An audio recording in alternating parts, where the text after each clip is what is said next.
अनुवाशिनी ma'am है। अनुवाशिनी ma'am अपनी बात रखेंगी। अनुवाशिनी मैम, आप अपने विचार रखिए। जी सर, धन्यवाद सर। आदरणीय प्राचार्य महोदया जी, शिक्षकगण एवं सभी छात्राएं, आप सभी को मेरा नमस्कार।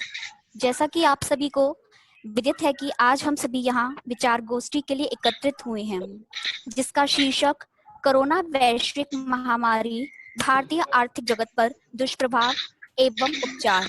जैसा कि आप सभी के संज्ञान में है कि कोरोना महामारी से हमारा देश पूरा विश्व ही जंग लड़ रहा है, जिससे पूरे विश्व की अर्थव्यवस्था डगमगाई हुई है।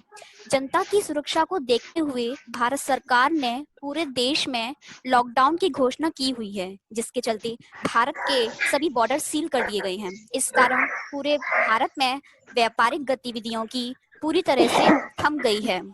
हमारे देश की विकास दर को जीडीपी से मापा जाता है। जीडीपी देश में बने उत्पाद और सेवाओं के मूल्यों का योग होता है। लॉकडाउन के दौरान देश की सभी मिलें, फैक्ट्रीज, कारखाने बंद पड़ी हुए हैं, जिसके कारण प्रोडक्शन का काम नहीं चल रहा है। प्रोडक्शन न होने के कारण आगे की गतिविधियां भी नहीं हो पा रही हैं, जैसे कि ना ही वस्तुओं का क्रय हो रहा है, ना ही विक्रय किया जा रहा है। साथ ही भारत की सभी बॉर्डर सील होने पर आयात और निर्यात भी प्रतिबंधित हो गया है, जिससे आर्थिक गतिविधियां नहीं हो पा रही हैं। भारत की सभी सेवाएं जैसे ट्रांसपोर्टेशन, टूरिज्म आदि सभी बंद पड़े हैं, जो कि सरकार की आय के स्रोत के रूप में देखे जाते हैं।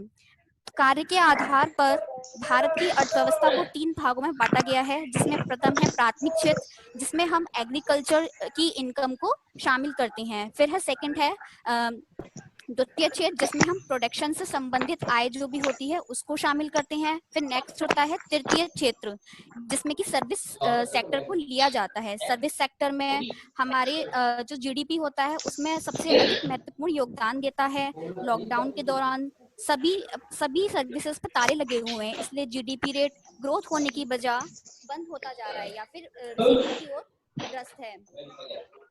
1 फरवरी को जब वित्त मंत्री निर्मला सीतारमण जी ने वित्तीय वर्ष 2020-21 के लिए बजट पेश किया था, कोरोना के चलते पूरा बजट बिगड़ गया है। बजट में सरकार ने जो लक्ष्य तय किए थे, अब वह पूरी तरह से नहीं हो सके हैं। सरकार की तरफ से बचाव कार्य के लिए 1.7 लाख कोरोना स्पेशल पैकेट का ऐलान किया गया है, और यदि जरूरत पड़ेगी तो सरकार और स्पेशल पैकेट का भी ऐलान करेगी। धन्यवाद सर। जी, बहुत बहुत शुक्रिया अनु मैम। चलिए, अब नेक्स्ट पार्टिसिपेंट है हमारे Arushi Agarwal, MCom final. Arushi Agarwal, MCom final. Present sir. Morning. चलिए आरुषि, अपनी बात रखिए आप। सर, कोरोना वायरस न केवल भारत की अर्थव्यवस्था, दुनिया की अर्थव्यवस्था के कारण भारत की इकोनॉमी को बड़ा असर पड़ने लगा वाला है। कोरोना के भारत की आर्थिक वृद्धि दर में भारी गिरावट आई है। वर्ल्ड बैंक के अनुमान के मुताबिक भारतीय वर्ष 2019 से 20 में भारतीय अर्थव्यवस्था की वृद्धि दर घटकर मात्र 5% रह गई है। इसके बाद जबकि वित्तीय क्षेत्र में दबाव के कारण पहले से ही भारतीय इकोनॉमी सुस्ती की मार झेल रही थी, कोरोना वायरस के कारण इस पर और दबाव बढ़ा। कोरोना वायरस के बचने के लिए जो कंपनी द्वारा इससे ऑटोमोबाइल उद्योग, पाटन उद्योग, शेयर बाजार और देश की कंपनियों सहित कई सेक्टर प्रभावित हो रहे हैं। न सिर्फ आईपीएल बल्कि जैसे देश भर दुनिया में बड़े बड़े समारोह भी टाल दिए गए थे। चीन के उत्पादन में आई कमी का असर भारत के व्यापार पर भी पड़ा है। सर, इससे हमें करीब अर्थव्यवस्था में करीब 34.8 करोड़ डॉलर तक का नुकसान उठाना पड़ रहा है। इसके बाद दुनिया भर में जितने सर होते हमारे वैश्विक देश में जितनी सर, इससे हमारी ये व्यवस्था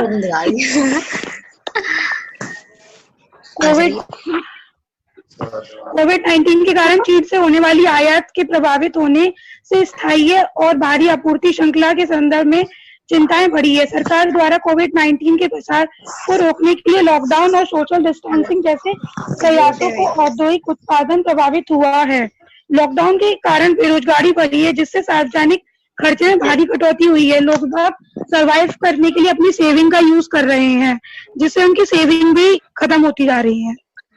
स्टाफ में रविंद्र भादव सर आप अपने विचार रखिए। हाँ जी सर सर। आपकी क्या राय है जी कोरोना सर। वैश्विक महामारी के संदर्भ में?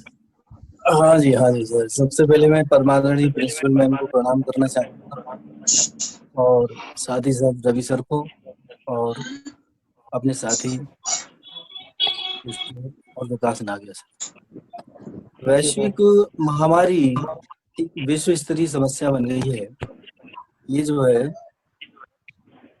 एक वायरस के रूप में इस तरह स्प्रेड आउट हो गई है कि इसको रोकना विश्व की एक बहुत बड़ी समस्या बन चुकी है और इसका जो है वैश्विक अर्थव्यवस्था पर बड़ा बुरा प्रभाव पड़ रहा है।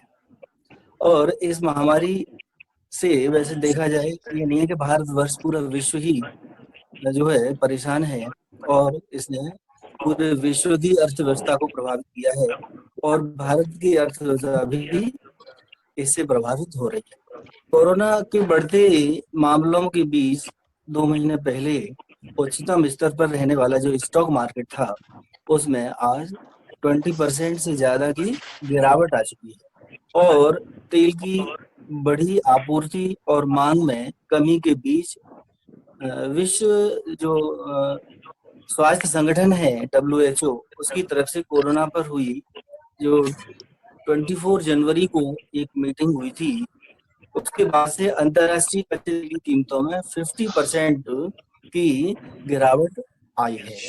कोरोना का दुनिया के व्यवसाय पर असर साफ तौर पर देखा जा सकता है। जहां कंपनियों की बात करें, कंपनियां अपने ऑपरेशंस कम कर रही हैं। कर्मचारियों से कहा जा रहा है कि बैठकर ही काम करें और उत्पादन के लक्ष्य को कम किया जा रहा है। और साथ ही साथ इसका जो आयात पर जो प्रभाव पड़ रहा है इस वायरस से, हवाई शेयर मार्केट, वैश्विक आपूर्ति और जो चेन्स हैं, श्रृंखलाएं, ये लगभग सभी क्षेत्र इससे प्रभावित हो रहे हैं।